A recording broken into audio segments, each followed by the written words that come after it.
মহিমাক্ষী 1 জানুৱাৰীৰ দিনাই ৰাজ্যবাসীক ভাল খবৰ দিলে মুখ্যমন্ত্ৰী ডক্টৰ হিমন্ত বিশ্ব শৰ্মাই বহাগ বিহুৰ পৰাই হ্ৰাস পাব বিদ্যুতৰ মাচুল আৰু বিদ্যুতৰ মাচুল 50 পইচাৰ পৰা 1.5 টকা পৰ্যন্ত হ্ৰাস পাব বুলি মুখ্যমন্ত্ৰী ডক্টৰ হিমন্ত বিশ্ব শৰ্মাই এই কথা উল্লেখ কৰিছে এই বছৰৰ প্ৰথম দিনটোতে ভাল খবৰ ৰাজ্যবাসীৰ বাবে লৈ আহিছে মুখ্যমন্ত্ৰী ডক্টৰ হিমন্ত বিশ্ব শৰ্মাই মুখ্যমন্ত্ৰীগৰাকীৰ মন্তব্য আছে তাৰ আগতে তথ্য দিয়াৰ চেষ্টা কৰিছো 1 জানুৱাৰীৰ পৰাই ৰাজ্যবাসীৰ বাবে মুখ্যমন্ত্ৰীয়ে 1 জানুৱাৰীৰ দিনাখনে মুখ্যমন্ত্ৰী ডক্টৰ হিমন্ত বিশ্ব শৰ্মাই ডাঙৰ ঘোষণা কৰিছে ৰাজ্যবাসীৰ বাবে বহাগ বিহুৰ হ্ৰাস পাব বিদ্যুতৰ মাচুল বিদ্যুতৰ বিলক লৈ যেটো সমস্যাত পৰিছিল চিন্তিত হৈ আছিল সাধাৰণ জনতা এতিয়া ভাল খবৰ পাইছে 50 পইচাৰ পৰা 1.5 টকা পৰ্যন্ত হ্ৰাস পাব বিদ্যুতৰ মাচুল 150 ইউনিট খৰচ কৰা প্ৰতিগৰাকী বিদ্যুৎ গ্ৰাহকৰ বাবে ভাল খবৰ লাভৰ ধাৰা অব্যাহত থাকিলে 2026তো কমিব 1 টকাকৈ বিদ্যুতৰ মাচুল হয়তো 2026তো ভাল খবৰ আহিব পাৰে ভাৰত আৰু ৰাজ্য চৰকাৰে নিৰ্মাণ কৰিছে হাইড্ৰেল পাৱাৰ প্ৰজেক্ট আৰু এই গ্ৰীণ পাৱাৰ প্ৰজেক্টৰ জৰিয়তে বিদ্যুৎ লাভ কৰিব অসমে 1 জানুৱাৰীৰ দিনাই বিদ্যুৎ মাচুল হ্ৰাস কৰালৈ মুখ্যমন্ত্ৰীয়ে দিলে এয়া ভাল খবৰ ৰাজ্যবাসীৰ বাবে ভাল খবৰ দিলে যে 1 জানুৱাৰীৰ দিনাই এয়া ভাল খবৰ দিছে কিয়নো বিদ্যুতৰ বিলক লৈ যথেষ্ট চিন্তিত হৈ আছিল ৰাজ্যবাসী সমস্যাত পৰিছিল দিনক দিনে বিদ্যুতৰ বিল বৃদ্ধি পোৱাৰ বাবে কিন্তু সুখবৰ বছৰৰ প্ৰথম দিনটোতে মুখ্যমন্ত্ৰী ডক্টৰ হিমন্ত বিশ্ব শৰ্মাই ৰাজ্যবাসীক এই সুখবৰ দিছে যে বছৰৰ প্ৰথম দিনটোতে সুখবৰ দিছে যে বহাগ বিহুৰ পৰাই হ্ৰাস পাব বিদ্যুতৰ মাচুল হ্ৰাস পাব বহাগ বিহুৰ পৰাই এয়া মুখ্যমন্ত্ৰী ডক্টৰ হিমন্ত বিশ্ব শৰ্মাই বৃহৎ মন্তব্য কৰিছে আৰু লাভৰ ধাৰা যদি অব্যাহত থাকে তেন্তে 2026তো কমিব 1 টকাকৈ বিদ্যুতৰ মাচুল 2026তো কমিব আৰু 150 ইউনিট খৰচ কৰা প্ৰতিগৰাকী বিদ্যুৎ গ্ৰাহকৰ বাবে ভাল খবৰ আহি পৰিছে 50 পইচাৰ পৰা 1.5 টকা পৰ্যন্ত হ্ৰাস পাব বিদ্যুতৰ মাচুল লাভৰ ধাৰা অব্যাহত থাকিলে 2026তো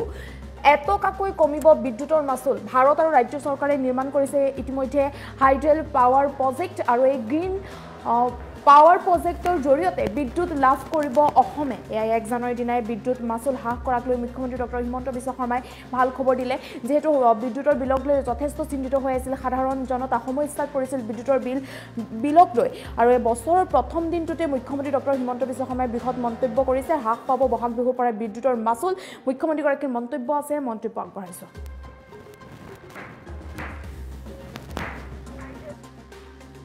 আমি আন ৰাজ্যৰ মডেল বিলাক আমি কপি নকৰি উইথ এফিচিয়েন্ট এডমিনিষ্ট্ৰেশ্যন আমি যোৱা 2 বছৰত we made a profit of total 600 ক্ৰোৰ্ছ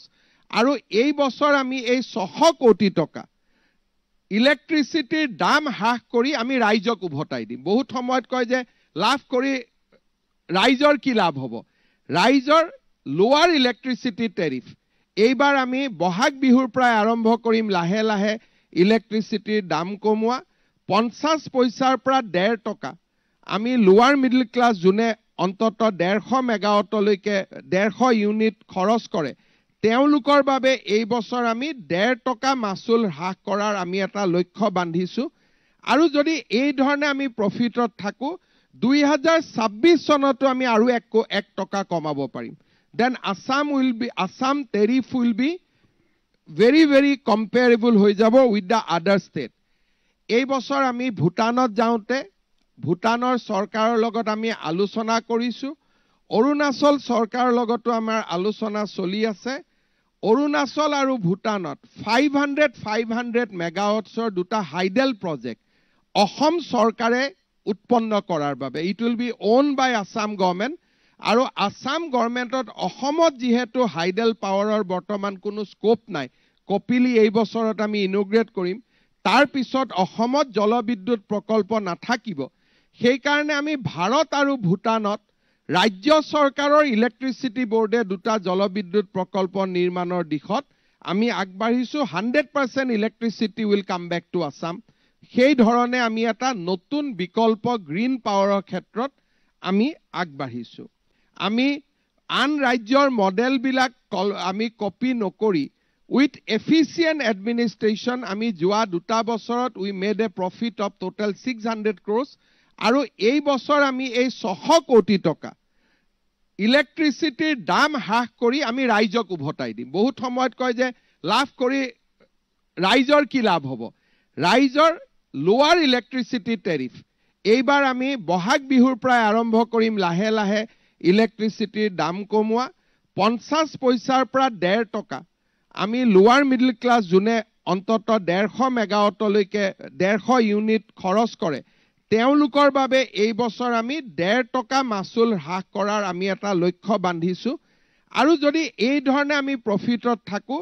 2026 চনতো আমি আৰু 1 টকা কমাব পাৰিম then Assam tariff will be very very comparable হৈ যাব with the other state এই বছৰ আমি ভুটানত যাওঁতে ভুটানৰ চৰকাৰৰ লগত আমি আলোচনা কৰিছো অৰুণাচল চৰকাৰৰ লগতো আমাৰ আলোচনা চলি আছে অৰুণাচল আৰু ভুটানত 500 মেগাৱাটছৰ দুটা হাইডেল প্ৰজেক্ট